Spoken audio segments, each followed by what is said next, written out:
And a very pleasant good evening, ladies and gentlemen, and welcome to another episode of JMU Sound Off. We've been back after being off for a couple of weeks, but got a really, really good discussion tonight. We've got Brad Burgess from JMU Ticketing Office, Scooter Renkin, and Joe Showker for a wide-ranging discussion on a number of topics related to both ticketing as well as JMU Duke Club giving. We know there's a lot of questions as we approach the season ticket renewal process, as many of us are starting to think what our plans are for next season. So we're going to get into that with all of them. We're going to also look at the Alpha Dogs program, with it being 10 years of that program's existence. So really, really great insight on all of that, plus a lot of discussion about what's been another big week in JMU athletics. But before we bring in the other members of our team, as always, want to thank our sponsors from the Montpelier Collective. To learn more about the collective, as always, montpeliercollective.com, and our friends from Skyline Financial Partners. As always, thank you to Tim and his team for their support of our program and for allowing us to bring this program to you each and every week. And with that, bring in the other guys from the show. Michael Evangelista, Steve Brown, and Taylor Atkins. Guys, a big week for JMU Athletics. The Dukes picking up their 24th win of the season, breaking a record for the program last night at the Atlantic Union Bank Center, ending our home slate for 2024. A big crowd on hand for that game. Just a really great celebration for the seniors as well in that. Lots of other news in JMU Athletics with softball, lacrosse, baseball on the road, getting a big win at Arkansas. So lots of happening, but we did want to right off the top of the show because the other big news this week was the announcement of the death of legendary coach at JMU, Lefty Driesell, a man who's really fingerprints and legacy all over this athletic department, especially the success of the JMU basketball program and what it meant for the entirety of JMU athletics for getting fans engaged. And I want to come, Taylor, you put out a tweet about your personal interactions with Coach Driesell, and I just wanted to go to you so you can kind of highlight some of the things that you said in that post, and maybe then get your thoughts on the passing of Lefty, but also his impact on this program and what it will mean for decades to come. Yeah, I had a chance to interact with him mainly when I worked at JMU. He made it to a couple games up in Harrisonburg. He would be at a lot of our games in Old Dominion because he lived in Virginia Beach. A lot of my family and friends in Virginia Beach, we had some common friends with Lefty, so you'd see him out at some events down there. But he was just a legend. I mean, he was one of those iconic figures that was a little bit larger than life. And I know I've said it a lot of times in the podcast and people give me a hard time, but I'm going to say it again. I grew up in Virginia Beach as an Old Dominion fan. I went to every CAA tournament with my family from late 80s until 2013. We moved to Texas. And so, but for most of that, I was an Old Dominion fan. And I remember Lefty. I believe it was JMU. They might have been playing Wilmington or somebody, but the student section playing opposite of Lefty, they had all put on these bald skull caps to make fun of him, and we're mocking him and everything. And but he was just one of those larger than life figures, and it was kind of cool. I remember being elementary, middle school age, and going to the CA tournament and thinking how cool it was that he was at JMU. And but what he meant to the game of basketball, I think I grew to appreciate kind of the older I got, and the deeper understanding of college basketball. And the picture I shared was in 2018, when I was still working at UTSA. San Antonio hosted the Final Four, and in 2018 was the announcement of his induction. He'd already been in the College Basketball Hall of Fame, but this was to be inducted into the Basketball Hall of Fame, and they were honoring all of the inductees for 2018 at halftime of one of the games. And I knew he was there somewhere and was just hoping to run into him. And there was an event where at one of the hotels, got a chance to talk to him, and we must have talked for 10 or 15 minutes. He had a ton of people waiting to talk to him, but he sat there. And when he found out that I went to JMU, I mean, his face kind of lit up, and he just started sharing story after story. It's kind of like when you talk to Mickey Matthews sometimes when we were at Coastal Carolina. He just had a lot of joy to kind of just talk about just the game of basketball and the legacy that he left. So I'll end with that. I always really will cherish that picture. And I think that picture, I didn't know it was being taken. It was kind of a candid shot. You can see kind of the expression on my face and his as we were talking, and just really appreciate what he did for JMU basketball and what he did for the game of basketball itself. And Steve, Coach Driesell won 159 games during his tenure at JMU. And what I noticed yesterday, once the announcement was made, is if there's a big media figure in the world of college athletics, in the basketball world, they mentioned his death and were effusive in their praise of him and effusive of his legacy.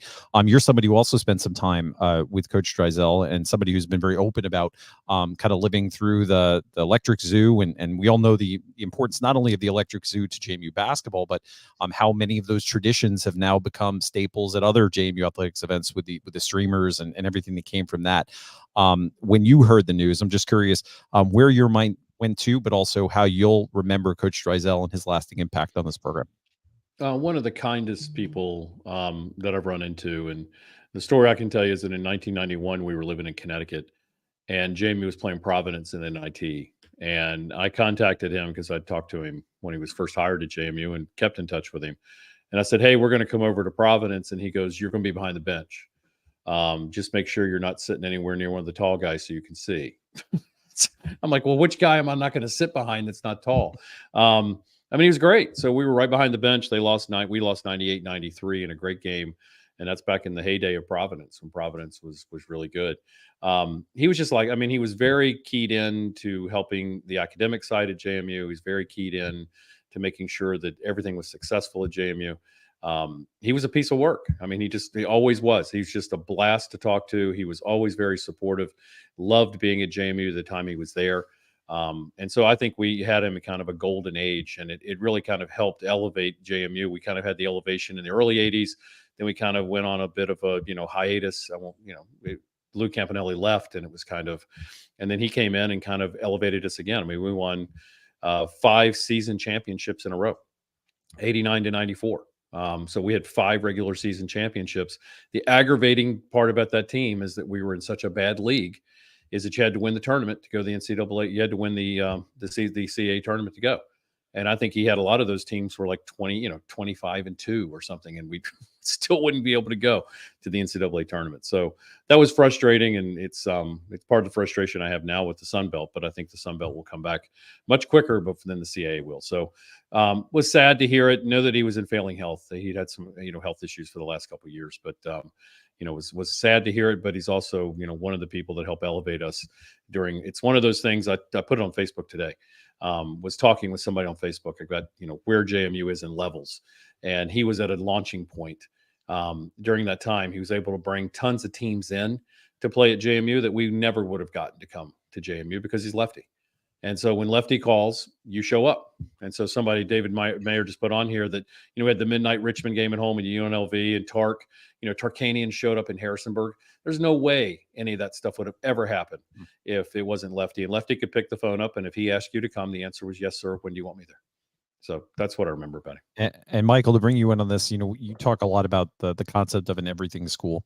And I'm a big believer that, the foundationals of success, and Coach Byington mentioned this when he joined it, when football has success, it bleeds into other sports. You have to wonder if our athletic department is anywhere near where we are today without the success of that basketball program when Coach Driesell was leading it, because it was the fuel that ignited passion in JMU athletics for so many of the people who are, listen to this show and are the donors who we'll talk about in a few minutes with Scooter and Brad, who have been longtime season ticket holders.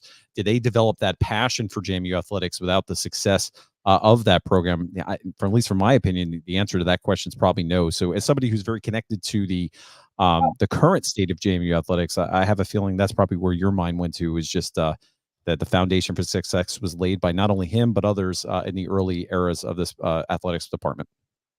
Yeah, no doubt. I was going to say, since I stepped on campus in 2008, I felt that Lefty was the legacy that he had is something that we as a university, as a program, has been trying to chase ever since. His era, JMU turned into a basketball school. You guys talk about Duke coming in, and I think UNC and Richmond, all these amazing programs coming to JMU. I think that was a function of him and being able to build that culture. So I felt that we've been chasing sort of that lore ever since. And I even think now, right, we 24 wins. I think we either tied or set a win record there. We're almost, I think we're still chasing it, right? I think we're almost at the crisp. But when you look at, as someone who's a bit of a nerd around basketball and just sports in general, you think of, I think he invented Midnight Madness, right? Starting practice for basketball season at midnight. When you think of like Bobby Knight, Dean Smith, you think of Lefty at the same in that same sort of conversation. Coach the late Len Bias, right? That incredible story, like leaves an all-time legacy. So if you're either nerd like me when you're into sports, or you're looking at sort of the foundation of JMU basketball, you can't have that conversation without him. But in that same vein around everything school, John, I think we didn't give a shout out to the swim and dive team. They won the Sun Belt championship for the first time. So I want to give them their props as well to keep the everything school theme alive. Awesome. Well, if you're watching this show and you're somebody who has a memory of Coach Driesell, or you want to post a comment, please leave a comment in the chat, and we'll feature him throughout the broadcast. But also, we just want to send our best from the podcast and the entire JMU athletics community to not only his family, friends, but anybody who was touched and impacted as former players, anyone who's been impacted positively by Coach Driesell. Our thoughts are with you, and all the best. And again, I think it's fitting that we're having this discussion about Coach Driesell during, at least as my time as a fan, the most successful JMU basketball season that I've witnessed. And I think that's just a testament to his legacy and the impact that he had on JMU athletics. But with that, we will transition because we have to, because this is a sports show. As we mentioned earlier, we wanted to bring on both Scooter Renkin and Brad Burgess, with it being a time of year with Giving Day coming up this week on Thursday, but also the conversation happening around season ticket renewals. And we know that there are a lot of questions in the JMU fan base, and we thought it would be best for you to hear that directly from the people who are the experts on this topic. And with that, we're going to bring in Scooter and Brad, who are kind of in the same room today in a little odd couple setup. I'm not sure what's going on, but they're sharing a laptop. JMU only issues one laptop per staff group. So, guys, why we need donors? Glad you're being good stewards of the donor dollar today with the one laptop. So I'm going to throw you the softball questions to start off, because I think it really actually is incredibly relevant to the discussion we're going to have today. It's been an unprecedented year of success for JMU athletics. Kevin Warner posting a tweet earlier today that I think really summed it up, defeating 5 ranked teams in the top 5 this year. Men's soccer with the win over number 1 UCF, men's soccer over number 3 Georgetown. We had men's basketball with their win over number 5 Michigan State, lacrosse beating number 3 UNC, and then baseball today beating number 3 Arkansas on the road. That type of success for this program, on top of another college game day appearance, the multiple appearances across the ESPN family of networks, more eyeballs than ever before on JMU athletics, and that has potential to lead to unprecedented donations for our athletics department in terms of financial support, but also increased ticket sales. When we've already seen was a record-breaking year for ticket sales in both Bridgeford Stadium as well as the Atlantic Union Bank Center. So, Scooter, to you, and then Brad, you could touch on it from your perspective. What a year for JMU athletics, and what has that done for your teams in terms of putting wind in their sails and to really build upon this unprecedented success so that we can sustain this going into the future? Yeah, Jonathan. I mean, you guys were talking earlier about the everything school. Brad and I, we like to say, as we're now sitting together here, we started the same day back in 2017. And in my tenure here, this fall was just absolutely miraculous. I mean, just a, truly special fall that, you saw the engagement, you saw the energy. We felt it, as a Duke Club staff, and the conversations we have, we're always talking JMU. So just watching that energy build with those wins, watch our fan base grow, watch donations come in just randomly with the score of the games. I mean, we see that all the time. It was just an unbelievable fall, and winter has shown that to be the same. And then spring with the baseball win, with softball had a great weekend as well. I mean, this is it's the best time to be a Duke. It's always a great time to be a Duke, but this energy and watching our donor base get around our student athletes, our coaches, I feel like the engagement there has been better than ever before too, with our student athletes connecting with our donors and our coaches connecting with our donors. So I've loved every bit of it. I've loved the conversations I've had, and I'm just excited to see what the spring brings. And then obviously, with the basketball programs making a charge here and heading to Pensacola in a couple weeks. So there's just so much great energy, and it's always been that way, but this has just been something different, and I'm lucky to be a part of it with the Duke Club and get to work with so many great people, and my staff has loved the fun conversations the day after games. We get a lot of calls, and we call a lot of folks, and it's just the energy is special, so I've really enjoyed that. Well, and Scooter and Brad, I really appreciate y'all taking the time to speak with us tonight. I've known both of you all for over a decade now as colleagues. And I just want to say to anyone listening to this, every time you've had a question or you've made a social media post and you're kind of wondering why the Duke Club is doing this, the ticket office is doing this, I'm telling you, the two guys that you see on the screen right now, if you're watching this, the two guys that you can hear if you're listening to this, they bleed purple, and they care about this in a way that the attention to detail and customer service you all provide. So I just want to say kudos, and I want to say to anyone listening, reach out to their office if you ever have any questions about really anything, and go to the source for the information, because a lot of times rumors get started and they snowball, and go to the source. But so speaking of misconceptions, Scooter, my first question is going to be to you. What are some of the biggest misconceptions you feel people have about the fundraising efforts in the Duke Club? And I'll even kind of lead you a little bit and say, getting people to recognize the role they can play as a Duke Club member, as a supporter of JMU athletics, and that it's not always who can put their name on a building.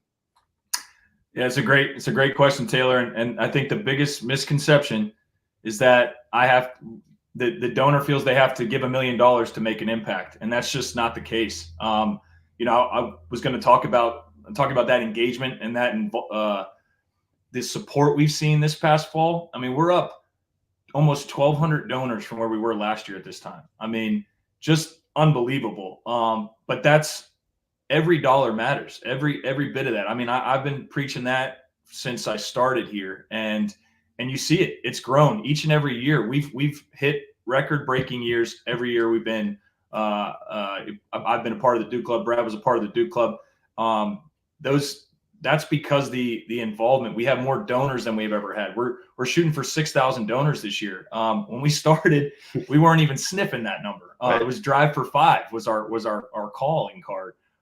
So the misconception is, my $75, my $25 doesn't make an impact. No, it goes to the collective group. I don't want to use their term collective too often, but it goes to support our student athletes and our coaches, and every dollar matters, and it supports our student athletes, their scholarship bill, our operating budget.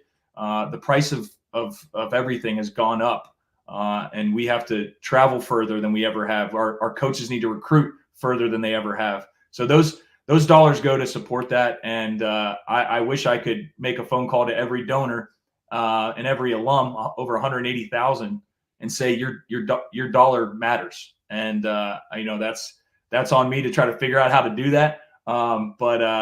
That's a big misconception for us. Well, and Brad, to you, I mean, we're talking about the revenue that comes in from donations, but I wanted to kind of give you the opportunity to kind of address the revenue that is generated both from men's and women's basketball, and what a football season can kind of bring in. What do those dollars look like over the course of a season, and also just kind of stress the importance of not only making those donations, but making it a priority to kind of schedule a couple weekends to get to Harrisonburg and to become a ticket holder, and what that revenue provides for the athletic department.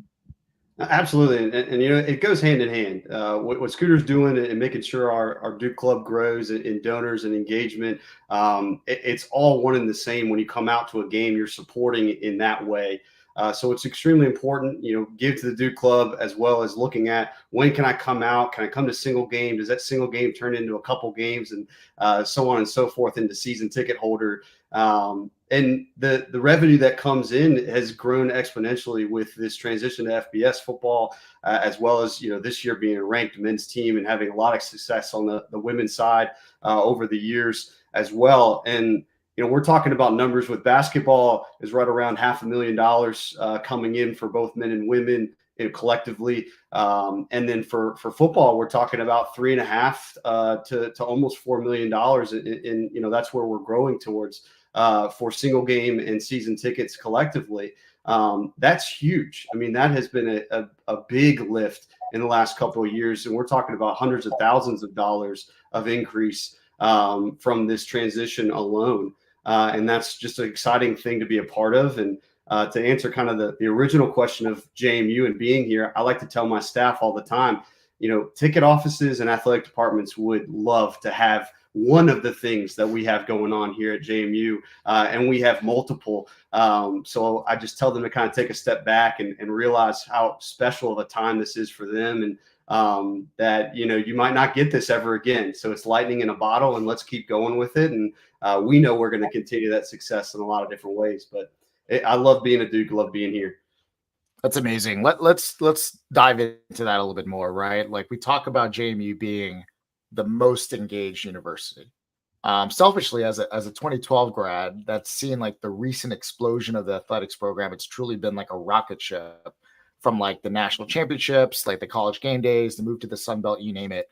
Talk about like the increase of younger donors in the engagement of maybe the 2012, 2009 and over, right? And later on classes, and how the culture has shifted due to the success of like the athletic program. Maybe not just in the past year, but maybe in the last 2 to 3 years. I'm not sure if we can talk specifics, but I'd love to hear like how that has shifted over like the last few years or so.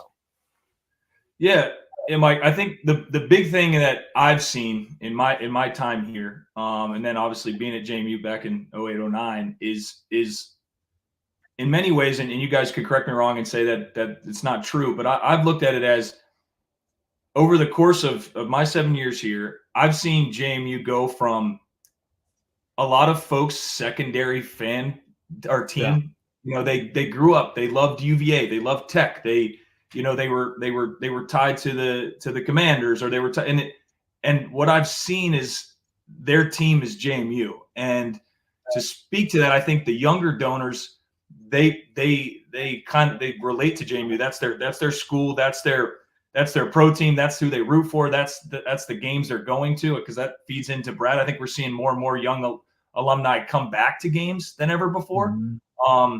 And I've seen that with donations. I think JMU's, obviously we're on the map and we're making a name for ourselves as we've continued to do over the course of time here. But I think I'm seeing that we're seeing that young alumni base really, really support and come back and get back to Harrisonburg. And obviously there's great things going on. It's a great product, but I am seeing that engagement better than ever.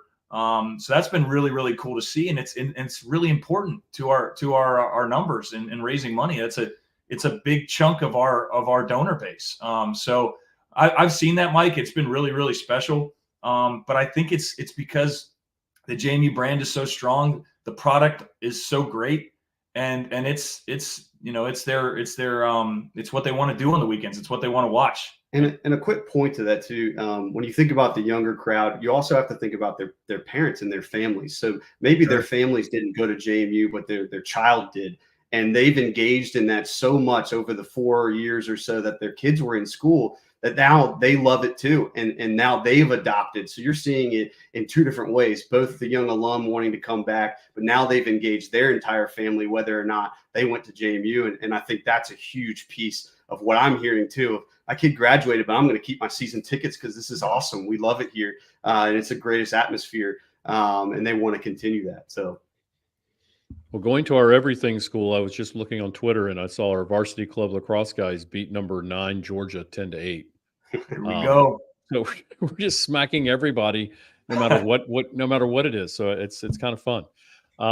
Let me hit on a couple things with you guys, and again, appreciate you guys coming on a Sunday night. I know it's not always ideal, but a lot of people are listening, and was talking to some people last night at the game. The atmosphere last night was great in the arena. It was that's the loudest I remember it being since the UVA game. And it was loud and it was fun, and there was a lot of people there. So it was a blast. And thank you for what you guys do, because I know it's an unsung job, both of you, because I know it's usually people are whining about something that you're doing and supposed to, telling you that you've done something good. I guess one of the things I was going to ask is, I hear this from some people, and I think it's some of it's an educational piece, but JMU's got a ton of money, and so if I don't give, what's the big deal? The university will just make it up. Can you guys speak to that part, that there's not this pot of gold that sitting under the Hillcrest house that Dr. Carrier left for us? We don't it's not Gringotts. We can't go down there into the bowels of that thing and get a bunch of gold coins, just so people understand that if we don't hit different goals, then we have some issues. So I'll just let you, Scooter, you can talk about that, and then I'll have a question for Brad on some ticketing, or he can talk about that too. Yes, the great Harry Potter reference there, man. So no Gringotts on the campus here. So I think this is a misconception. JMU's beautiful. You drive around, you see the facilities. It's obviously the landscaping is beautiful. The reality is we have a very serious financial headwind in athletics that we're facing. And what I think folks don't know is the athletic scholarship bill for our student athletes is over $11 million plus, and that rises every year. Inflation that goes up.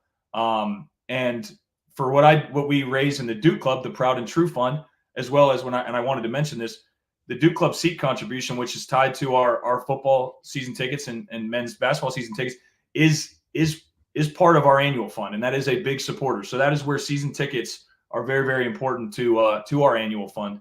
But we're trying to hit $4.8 million. We're not going to.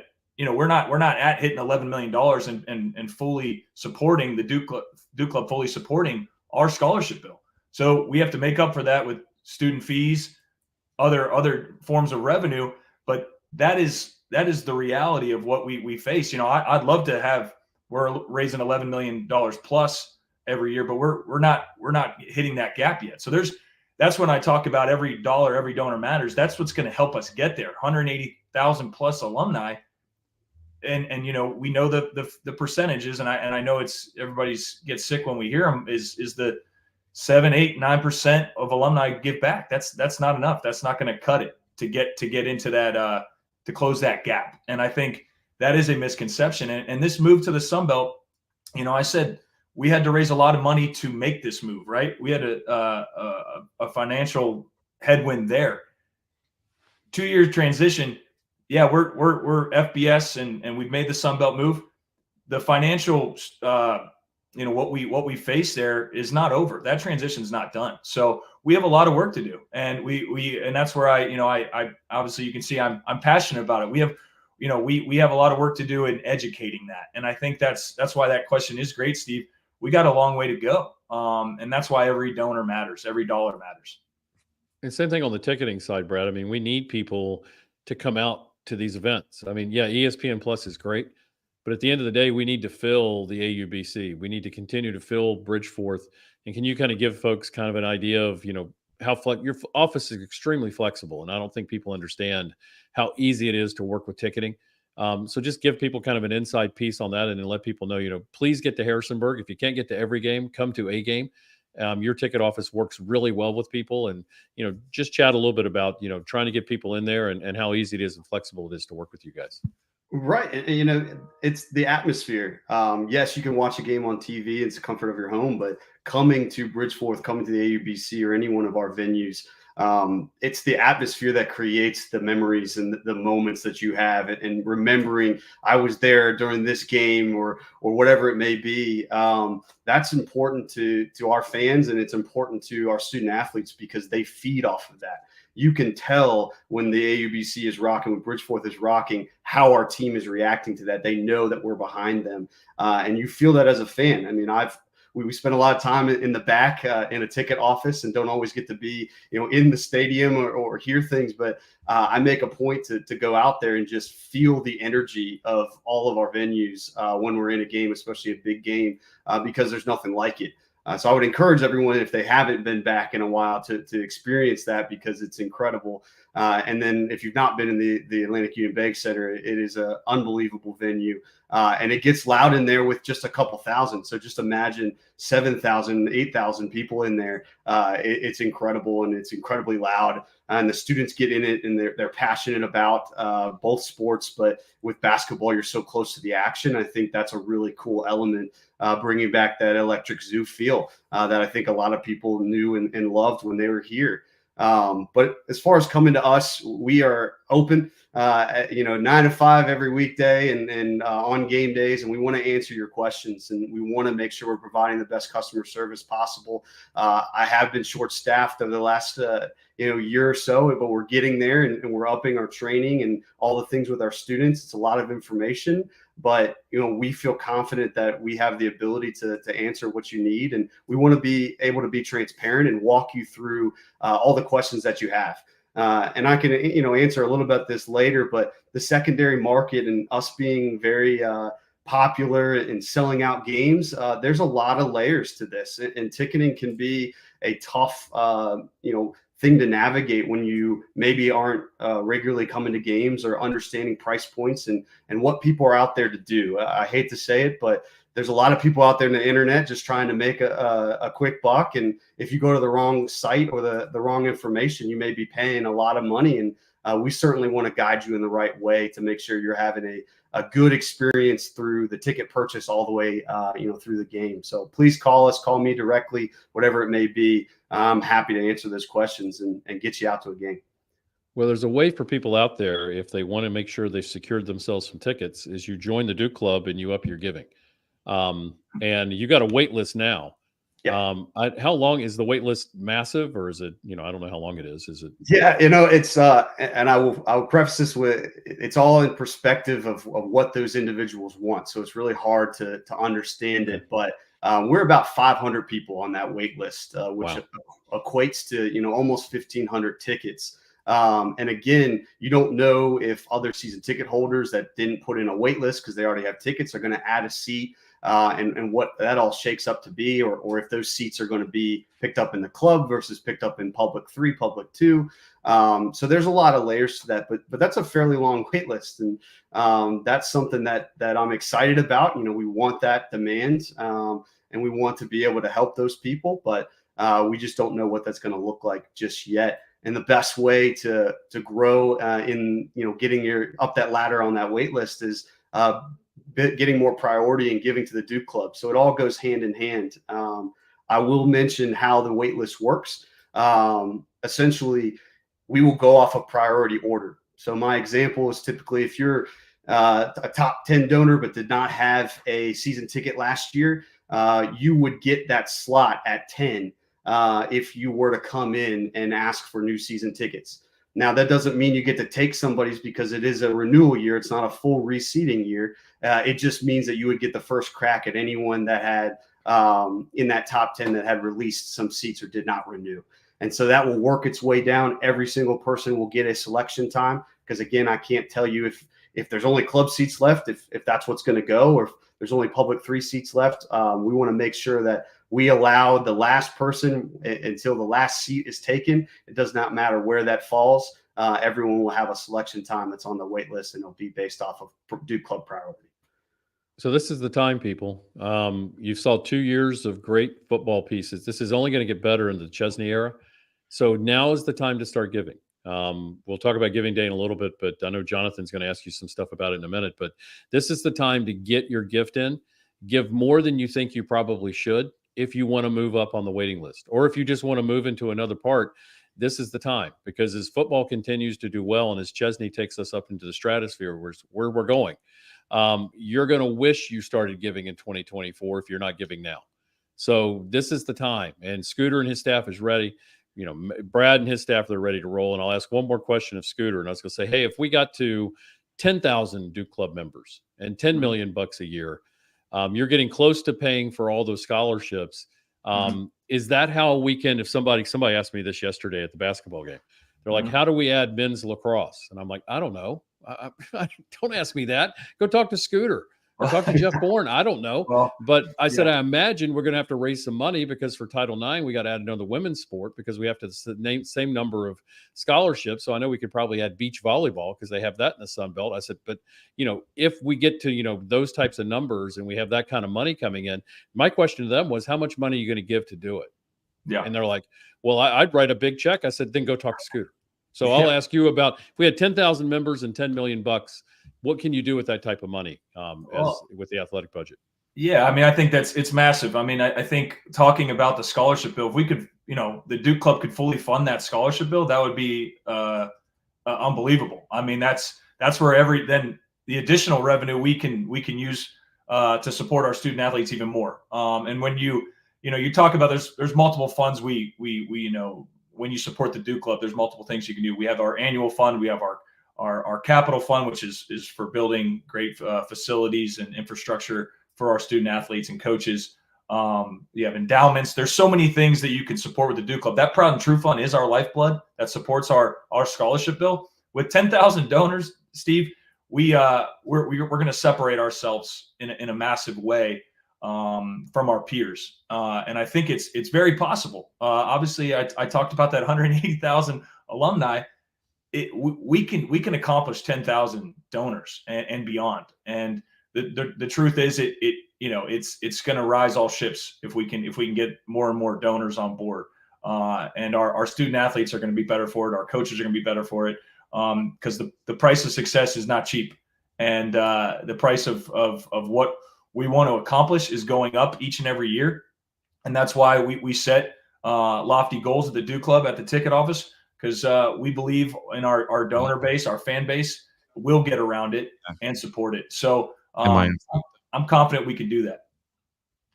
Hey, Scooter, I don't know if you can see the question on the screen, but one of the questions from Facebook is from Chris is what are we doing to try to increase that 7 to 9% giving number? What are some of the strategies that your team's employing? Yeah, I mean, I think the outreach, the communication, we're trying to continue to educate what it means to support our student athletes. And I think what's really important is to have donor student athlete interaction. So, there's a face to the name that you're supporting. I think sometimes it can feel like, for some folks, it just feels like you're just throwing money and you hear Proud and True Fund. It's an annual gift. Maybe you're thinking about parking and you're not thinking about the student athlete and the coach and what it's supporting. So what I'm trying to do is get more and more folks in front of our student athletes, more videos from our student athletes, more videos from our coaches. I think that content and that interaction with our donors is really, really important. Now, Brad talked about being understaffed. I'm understaffed right now. I don't have a full fundraising team right now. I have two great development officers, and Jared Lowry and Dylan Thomas. But we got to cover a lot of ground. The Dukes are everywhere, all across the country, all across the world.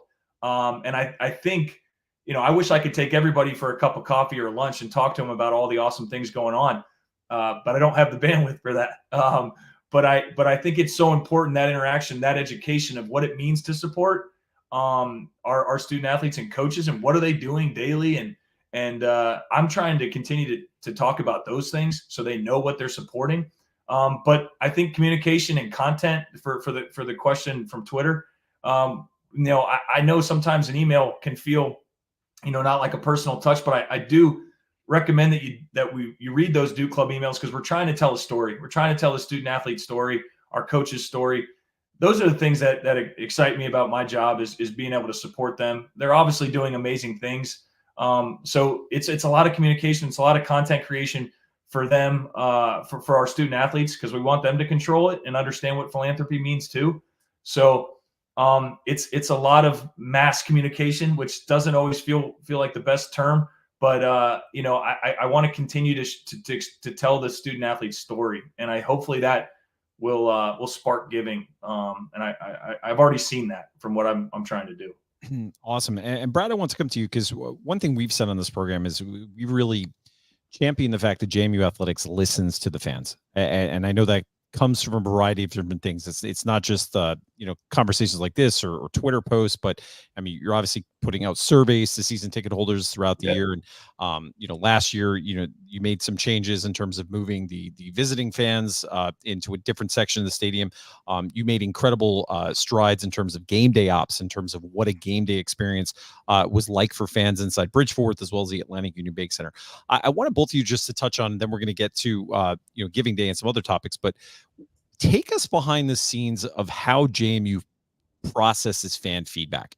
And the role that plays in terms of shaping your strategies, but also shaping what that experience is like for somebody sitting in a seat in one of the venues on campus, because I feel like that's a really important part of how you continue to try to strive to be the best in terms of a game day experience in the Sun Belt. But one thing I've heard, you say, but I've also heard Jeff Bourne said, is when you're traveling to other venues, for example, you're not just at a collegiate level, but at professional venues and other, you're trying to take some of the best tactics and best strategies from across the athletics landscape into making Bridgeforth Stadium and the Atlantic Union Bank Center the best possible venues they can be for JMU fans.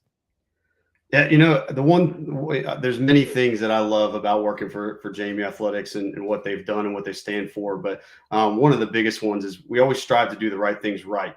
It's not about cutting corners or, hey, we don't have the money to do it all the way. It's, well, we're not going to do it all the way until we have the money to do it all the way and do it the right way for the student athlete experience as well as the fan experience. And that's something to be really proud of, because we've been operating at an extremely high level, at a level that you go to a professional sporting venue, you go to a Power 5 school and you see how they run things. We're running it that way. We may be running it that way with less people, but we're running it that way. And we're making sure to get creative and do things with less sometimes, but also making sure we're doing the right things right. And behind the scenes and taking the fan feedback is we take it seriously. I mean, I can't tell you how many hours of meetings that Scooter and I sit in and go over that stuff. We do not take it lightly. We compile the data. We talk through it. We have good conversations.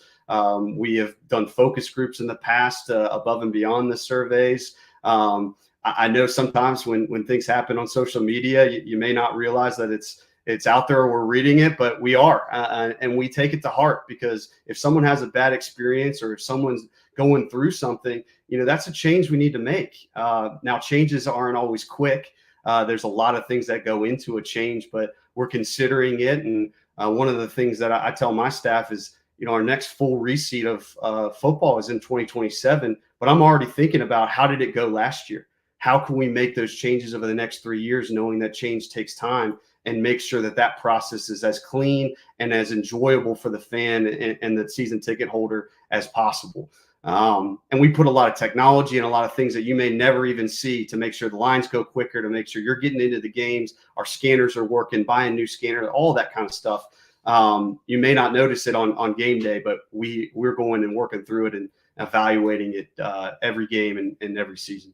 Well, John Butler, I was going to say real quick, John Butler wants you to know that the train whistle that was added to Bridgeforth he says is the best in-game change in a decade. So John just wants you to know he's happy about that, but go Scoot. That's awesome. Kudos to our marketing team. They did a lot of work on that game day atmosphere. Jonathan, awesome. I did want to just mention that from just quickly, I really think, and I think hopefully the fans feel the same way. We took that survey last year really to heart. I mean, we sat and reviewed it, and I really think the changes we made within the stadium with the concessions and all those things, I do think, and I heard great feedback from the donors that those changes mattered, and we really did listen, and we care about the experience. I mean, that is really what Brad and I's job is, is making sure there is a great experience for the donor and fan. Well, and on top of that, it's not just you guys. I was really impressed this season of how the entire athletics department seemed to really be seamless in communicating things. I saw during the season, Kevin Warner, for example, and Chris Brooks and others putting out stuff about that there may be an entrance that many fans didn't know about that could increase, your amount of people that could get into Bridgeforth in a more timely manner, setting off the cannon blasts and other things to let people know when's the right time to get in the stadium, because that has an impact on the field as well. And this was, especially for somebody who's in communications on a daily basis, I thought this was a much different way in terms of we communicated to fans this year. And I think it made a direct impact on what the experience was like in Bridgeport. I will say, here's my feedback. I'm a Mets fan, so I always have like a desire to see, like, Mr. Met, the baseball rises up in the Mets. I want to see like a giant Duke Club dog come out of the smokestack somehow. So make that happen for next season. I'm a Met fan as well, so we'll try to make that happen. I apologize to you, but that would be awesome. I know we're suffering, but we're limited on time and we want to be respectful to what you have. But really quick, Scooter, there's Giving Day this week coming up, and this is a really important time, not just for JMU athletics, but for the entire university, and many ways that people can work to support on top of just the website and how people get involved. The big thing I know about Giving Day, and if you could speak to this possibly, how can all of us help be kind of the maybe an expansion of your team on Giving Day? I know there's like social posts and stuff that we can put out. Just speak to the many ways that our viewers and people out there, and we're going to put you on screen, so it's just you, so you can speak to this, so we can make a clip for it. How can we all get involved in helping this Thursday as a part of Giving Day? Yeah, Jonathan, thank you for asking. So this Thursday, Giving Day, February 22nd. Please mark your calendars. Very excited about this day. It's all about donor engagement and being involved on the day. I will say this is where I talked about how do we do our outreach? How do we get to the masses? Well, I do rely on donors and the grassroots approach of tapping into their networks. And I think Giving Day is all about challenging. It's to challenge our alumni base to support so many great causes that the university has and needs support for, with the JMU Duke Club being one of many. So what I encourage is all day engagement. If you're seeing challenges and you're seeing great videos, and our university's coming up with unbelievable content for the day, but it's 24 hours of what I think is a really, really exciting day. You're seeing philanthropy just across the board, across our alumni base, and the energy's there, as I talked about earlier. It's a 24-hour day of giving, and what I think is best is obviously support, but challenge your friend who maybe doesn't support. Challenge family members, who have ever had a great JMU experience, which I'm sure they have. Send an email to your office. Whatever you got to do, spread the word about JMU Giving Day. It's such a great day for our students, for our student athletes. It supports them.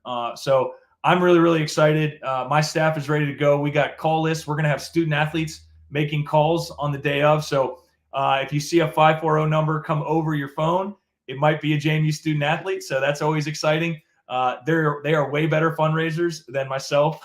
So I love when they get to call and interact with our donors and alumni on that day. So Thursday, February 22nd, JMU Giving Day. Please mark your calendars, challenge your friends. It's such a great day to renew your Duke Club gift. If you haven't, it's a great day if you've never given to the Duke Club, become a donor. I know I really care about over the dollars raised that day. I care about the donor number and how many people support. So I'm expecting big things, because that's what JMU does. We're an everything school, and part of that everything school is that we're great donors too. So I'm excited about the day. I did want to mention, you may have received some emails, obviously, about Giving Day. We also sent a Duke Club email about 110%. This is the 110% mentality that our student athletes come with. We want our donors to have the same. There's the great website.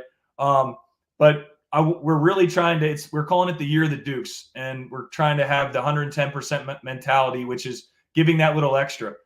So on that day, it's a great opportunity to give that 110% and give that little extra. So you can see I'm excited about it. It's I'll be thinking about it all week, and I hope people are ready for Thursday and to have a big day. Awesome. And I can tell you we'll be amplifying those messages, no doubt, as well as I'm sure many people watching the show will. Brad, before I get to my final question for you, because I want to touch on season tickets, we did have a user question about the Sun Belt Championship and tickets for that. Anything you could touch on just to answer this question directly? Yeah, absolutely. So currently the Sun Belt offers us a small amount of tickets that help us take care of our player pass lists. So we need to use that for both of the teams, both men and women.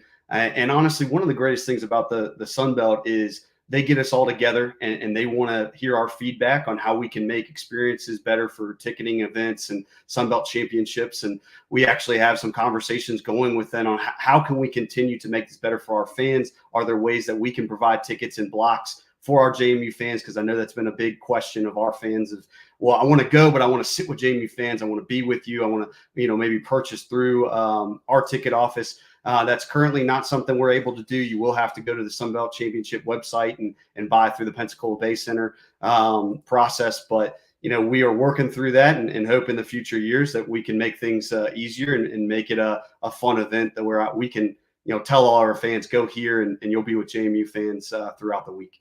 Yeah, Awesome. John, to that point, sorry, just we have if you visit jmuduclub.com, we have a landing. It's a fan page for Pensacola.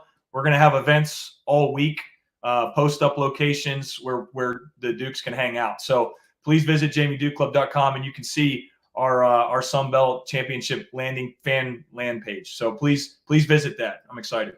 Awesome. And then Brad, last question for you. Just many people starting to think about football season coming up. Been a lot of excitement around the coaching hire of Coach Chesney.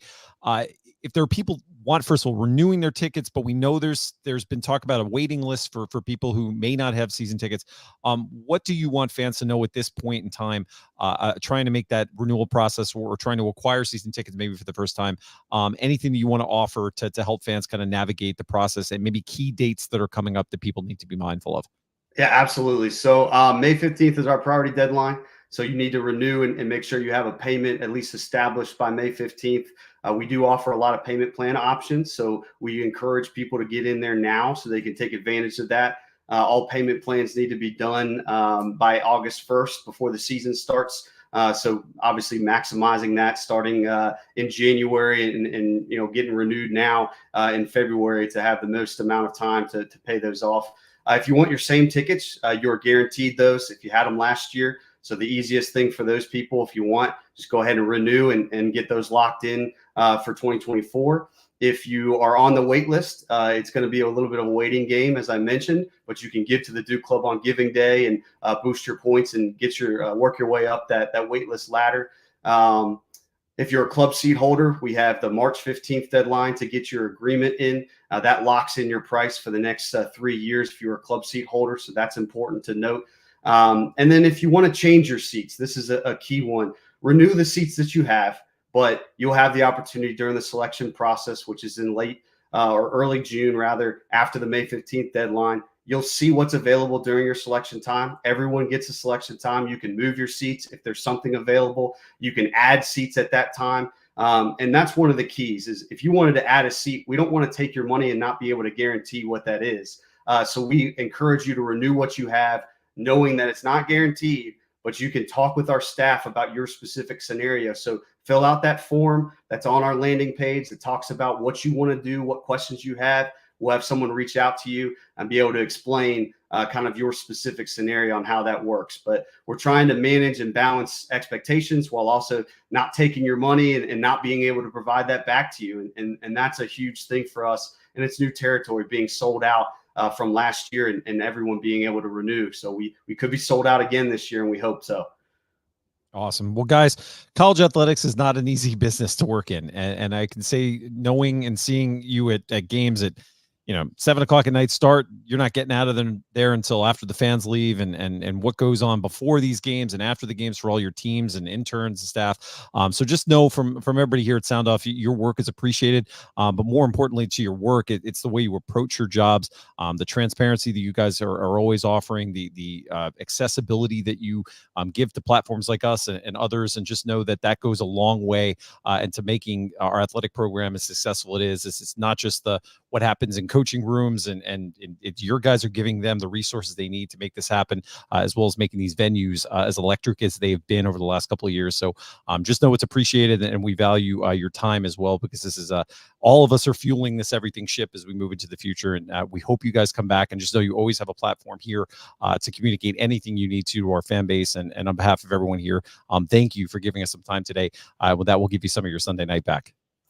Well, we're very thankful for you all and appreciative that you allow us to come on. So I love what you guys are doing and you're spreading the word about what it means to support the Duke Club. And we're lucky to have you guys as great alums. Yeah, thank you. The passion you all have. It's great to be on here. And I think it was mentioned earlier, we want to be able to be transparent and work through conversations and get the answers through the source. So we're happy to be on here and be able to do that in the future as well. So thank you guys, and go Dukes. All right, well, go Dukes, and sorry for the Mets phantom. That I know it's another baseball season's around the corner. There we go.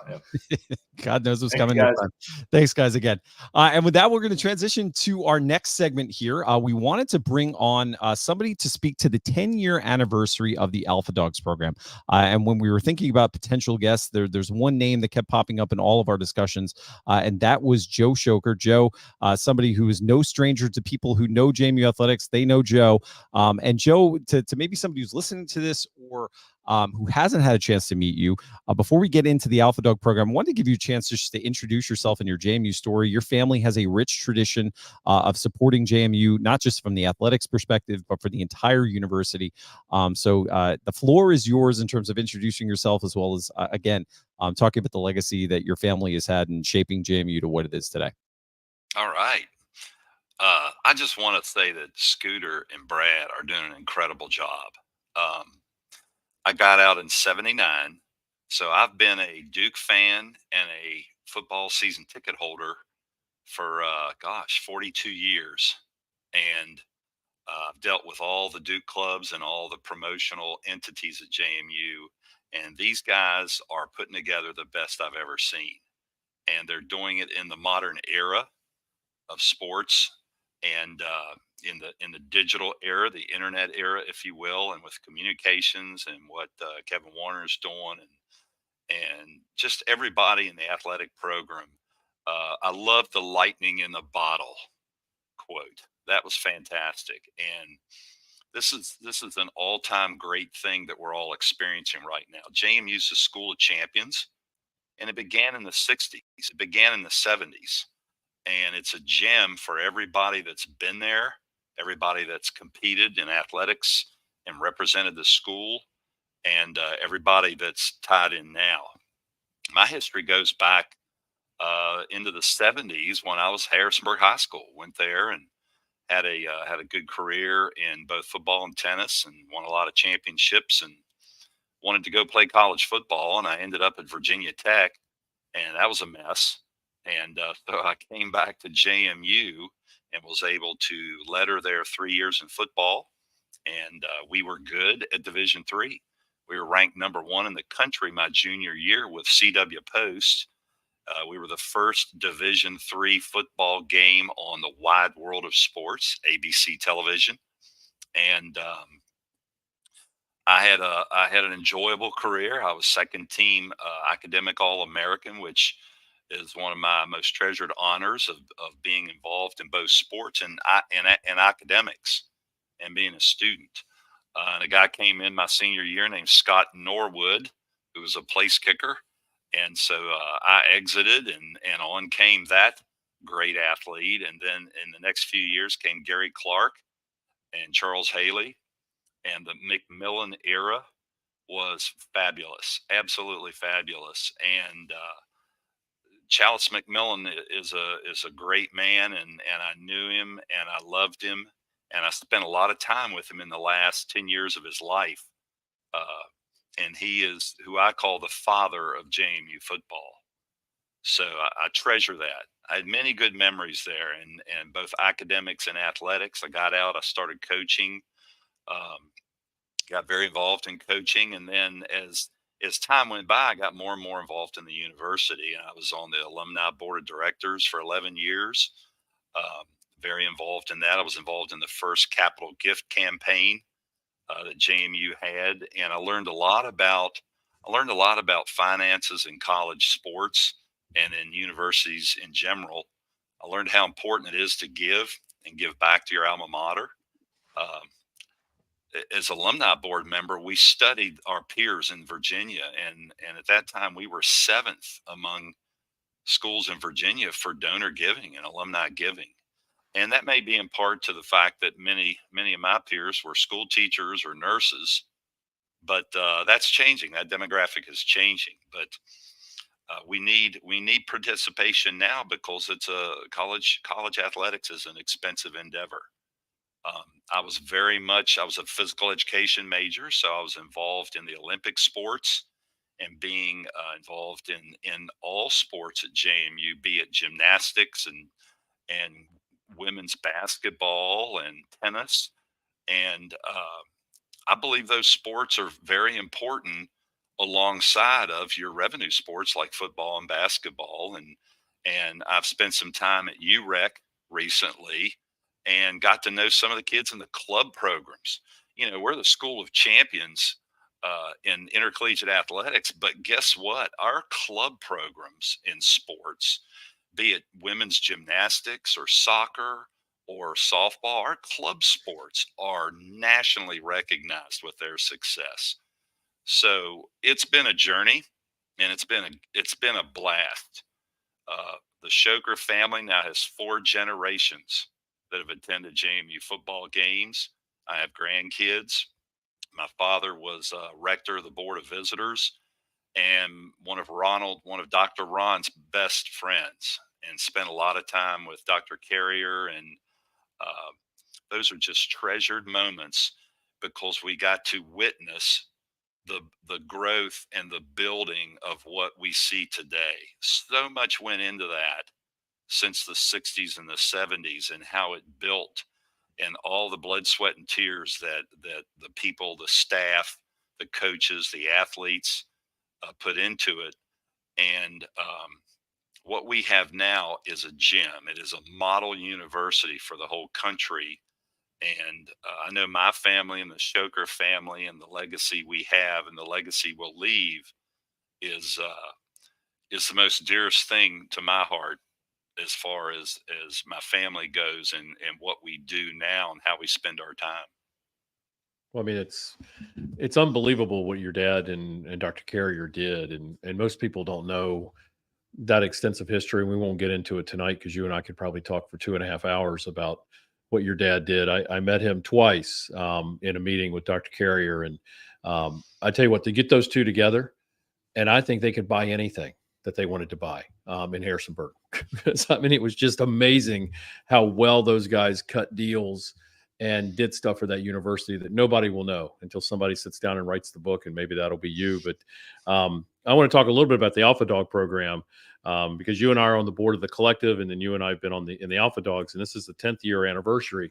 If you could just tell folks, because I know a lot of folks don't really know, what we've done or what really the purpose of it was 10 years ago in 2014, and really how it's helped the football program from that discretionary funding standpoint. So if you'll just kind of speak to that a little bit, I think that'd be great.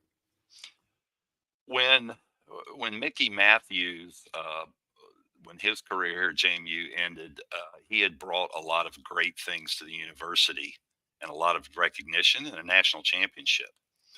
And what happened next, I refer to as the modern era of JMU football. And that was the hiring of Everett Withers. And the fact that he came in from Ohio State and North Carolina in his last 2 events there were building blocks and huge moments in the program. He called me on Christmas Eve at 8 a.m. in the morning. And let's see, I'm getting a glitch here. Something's going on. You're just frozen, but we can hear you. Okay, so you're all right. I'll keep talking. There, you're back. You're back now. So anyway, he called and said, "This is Coach Withers," and I'm like, "As in JMU Coach Withers?" And he said, "Yes." And I said, "Well, good morning, Coach." And he said, "We're putting something together, and we're gonna put together a group of people that are JMU donors and JMU patrons and connected to the university, and some ball players, some former alumni.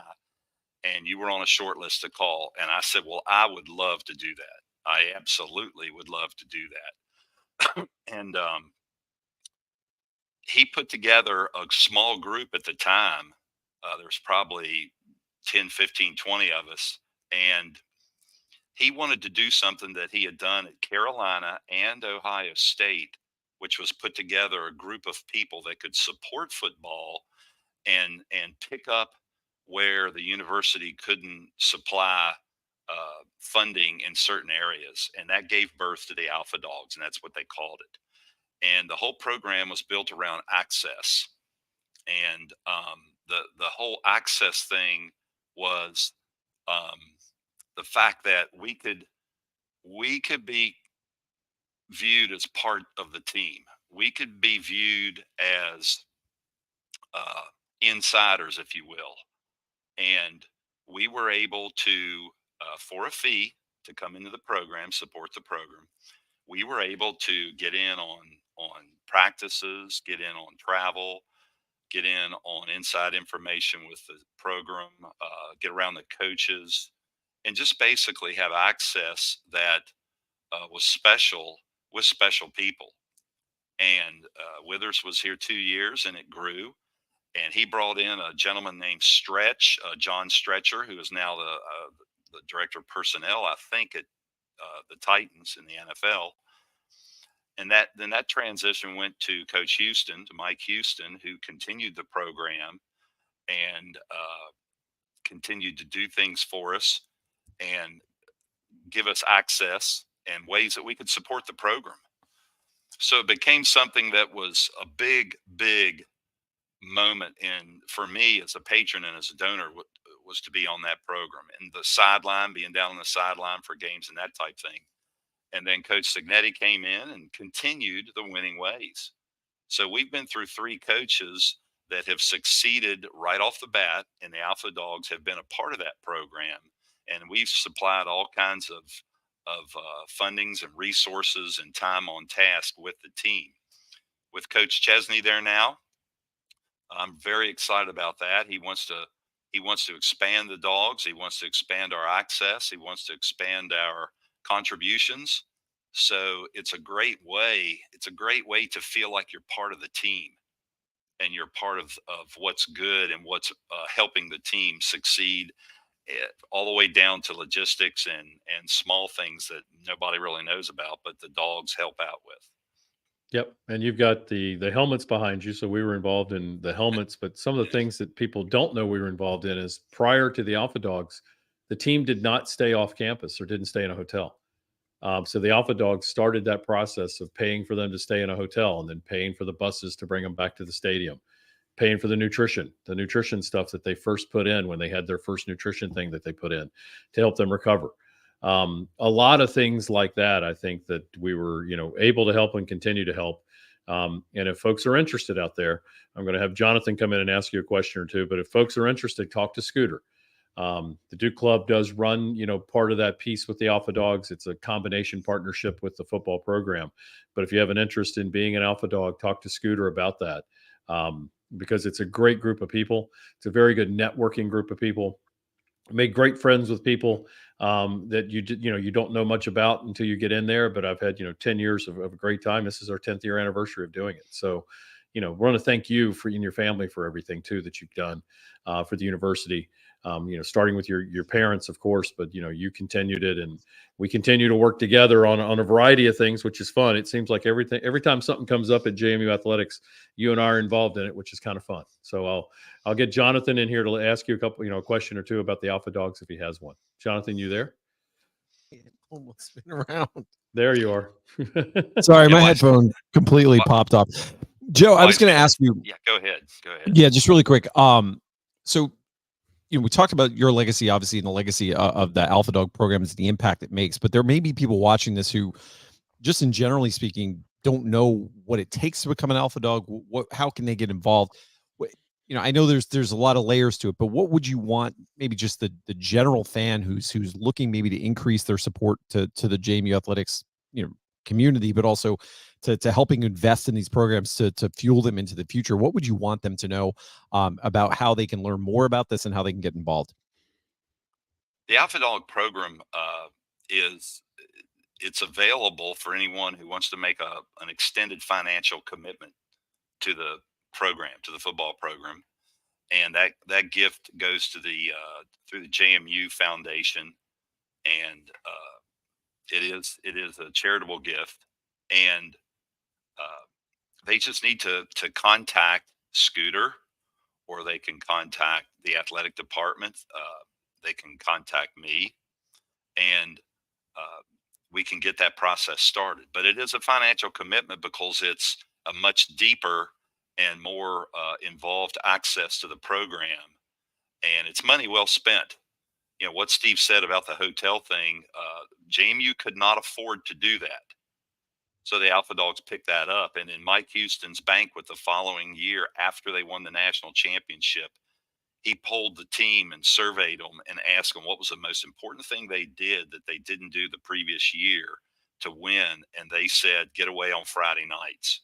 And when they said that, you talk about somebody's heart swelling up, because I literally felt like I had something to do with that national championship because I was a part of the Alpha Dog program, and that the money that I had donated to the program was well spent and had a huge impact on the program. And that's what we're about. So that financial commitment is something, and it's a pledge. It runs over a period of time, but it's a way to really get deep and dive deep into the program and get to know the coaches and mentor anybody that's available. They're going to start a mentorship program, I'm told. So there's a lot of good things that an Alpha Dog member can take part in. Well, again, you mentioned legacy a lot. You've mentioned impact, and that's what you all do on a daily basis with the Alpha Dogs, is making the ability of this athletic program to do more than they would without that financial support. And again, this has been an entire episode on ways people can get invested in this program. And I just want to say thank you to all of the Alpha Dogs for your continued support and increased investment, because it's that type of engagement that has allowed this university to have that year of unprecedented success, and is going to serve as the foundation that this athletic department builds upon for future success that we're all going to enjoy. So again, Joe, thank you for taking time on a Sunday, but also thank you to what your family has done for the university and what you'll continue to do. I know you're only getting started in terms of your investment, in terms of time, energy, but more importantly, your investment of the passion that you bring to this program on a daily basis. I'm somebody who's had the pleasure of getting to know you for many, many years now, and your passion for the athletic program is really second to none. And just know it matters, as we've said to anybody who invests in this platform. It's that type of support that allows us to continue to have the fun that we do in these types of conversations that we all enjoy each and every day, rooting on the Duke. So thanks again, Joe, for your time on this Sunday. Thank you. Awesome. We'll talk soon. And with that, we're going to transition into a quick final thoughts from the guys. Really great discussion tonight, starting with the legacy of Lefty, but then obviously getting the perspective from Scooter and Brad and Joe on ways to continue engagement with this university as we grow this platform. Start with you, Steve. Any final thoughts just on anything that was said today, or anything else that's been out there in the JMU world as we look towards what could be another big week for the universities? We try that those last 4 games for basketball, they're going to be on the road, but as well baseball, softball, lacrosse, all well underway and having success in the early going. Yeah, the women and the men both are on the road for the last 4. If you get a chance, get up to Harrisonburg and get some softball, baseball, and get some lacrosse in. We were up Wednesday night to watch them beat the ever-living hell out of Virginia Tech. It was wonderful to be in the stands with the Hokie fans and to continue to turn to them every time we scored. And I just kept saying, please score 21. These people understand the term 21. I was disappointed we didn't get to 21, but I was extremely happy to watch them play. And I'd like to see the Duke Club get to 10,000 and 10 million. I want us to be like the Hokie Club is. The Hokie Club had a campaign where they did a campaign to get 25,000 members. They have it. Their budget, their goal this year is $21 million to the Hokie Club. With that, we can do a lot. We can add men's lacrosse. We add men's lacrosse at JMU. If we can ever do that, we will be a beast within 4 years. University of Richmond played UVA really tough yesterday, and I can tell you, if we can get a men's lacrosse team, it'll be a blast. I'm looking into the future. I'm excited about where we're going. I'm excited where the university is positioned. So I'm happy. And I know this is kind of our hot stove time because it's February and we're kind of looking what we're going in the future, but I'm happy with where the university's sitting, what we're going to do. So I'll leave it at that and turn it over to my friends. Awesome. Taylor, your final thoughts. So how quick are these final thoughts? Because Taylor, the floor is yours, man. There's just a lot to cover. I mean, we've had just such an incredible month. And I mean, just to evaluate this weekend that we've had, I mean, the basketball team tying not just a regular season record, but a season record in wins with 2 weeks left in the season and the conference tournament and whatever hopeful postseason would come after that. And, you know, they're sitting in a good position right now to get that top 4 seed. They're, you know, what I really don't want them to do, and I don't think they will if, you know, they win out like they should. You know, I don't want them to get that 4 seed because I believe App State and JMU are the 2 best teams right now, and I don't want that to be a semifinal game. But they look to be in a pretty good situation. Women's basketball, they're going to end the year with Old Dominion, who is right in that top 4, you know, area too. So the women's basketball team, they're in a good position. They control their own destiny to get one of those top 4 seeds for the conference tournament. But really, both basketball teams at this point are going strong. Baseball. So I was mistaken. I thought it was a 3-game series with Arkansas. It's a 4-game series with Arkansas. So we have one more game to go in this series that will be televised tomorrow. I believe 1 o'clock Central Time, 2 o'clock Eastern. I might be off on that by a little bit, so check the schedules for that. But that will be televised online. We do also with baseball have their home opener this week, Wednesday, against the Virginia Tech Hokies. Always good to play them in anything and beat them in everything. Softball is going on the road next weekend. They will face a top 25 team in South Carolina. They do get another shot at an early Sun Belt game in South Alabama, and I think that Charlotte's also going to be in that series as well. Women's lacrosse, as Steve mentioned, off to an incredibly hot start, number 3 in the nation, having 2 top 25 wins already. They have Albany. Towson's their next game, but they have a game against Albany coming up that's going to be at home, another top 25 team, and I believe they go to Maryland after that, another top 25 team. So women's lacrosse is going to have an opportunity to be really well tested with their regular season schedule. And I mean, this is definitely a team that's going to compete for a national championship. And, you know, I'm really excited just about the conference that they are in for lacrosse. I mean, you have teams like Florida, you were backing with Old Dominion. I mean, just top to bottom, their conference alone is a great women's lacrosse conference. So all that to be said, shout out again to swimming and diving for the championship. I saw online someone point out, as good as this season has been, that is our first Sun Belt Conference championship this year. So I think there's a few more to come this spring. But you know, shout out to swimming and diving for giving us our first conference championship. But just you know, we said that this was an everything weekend with all the success we had. Next weekend, the next few weekends, with both winter sports ending and spring sports getting started, we have an opportunity to have a few of these weekends coming up. So be paying attention to the Dukes. Get up to Harrisonburg where you can. And also with a lot of these spring sports, you know, a lot of them are traveling and playing some regional games. So you might have the opportunity to not have to travel too far from home to go see a game or two. So get out there, check them out, and go Dukes. Awesome. Michael. I'll be pretty straightforward with this one. If you're listening to the Sound Off, right, or maybe you're on the sideline outside looking in, whether it's for the Duke Club or even if you're intrigued with like the Alpha Dogs, instead of waiting for like a phone call, right, or one of us to give you a nudge, like be proactive and lean in. I can say about this like personally and also professionally that the JMU network and getting involved with this community has paid amazing dividends over the years, and I'm really proud to be part of it. But like, be proactive, lean in when you can. If you're watching JMU on TV, seeing on ESPN Plus, or you've been to games, like ask the question, call one of us, DM one of us, and ask more about the Duke Club. Or if you're really intrigued on the Alpha Dog program, that's something to really get involved in. So get involved. It's an opportunity to make an impact, be a part of something truly special. It looks like we just had our first female Alpha Dog join as well. So like, amazing transformational impact that we could have here as an organization. So lean in, jump on board, call us, DM us, text us. Don't sit on the sideline too long. Hop right in. Awesome. And the leaning in again starts Thursday.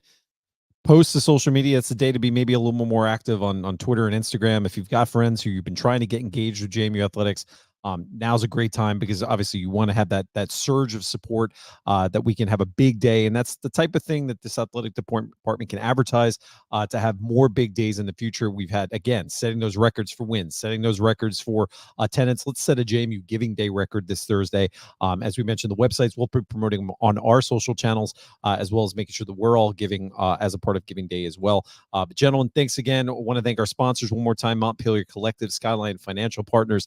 Thank you to Scooter, Brad, Joe, for spending some of their Sunday with us. We're going to have a big show next week. We're not exactly ready to say who's going to be on it, but we've got some exciting things to talk about next week that we'll promote as we get to midweek.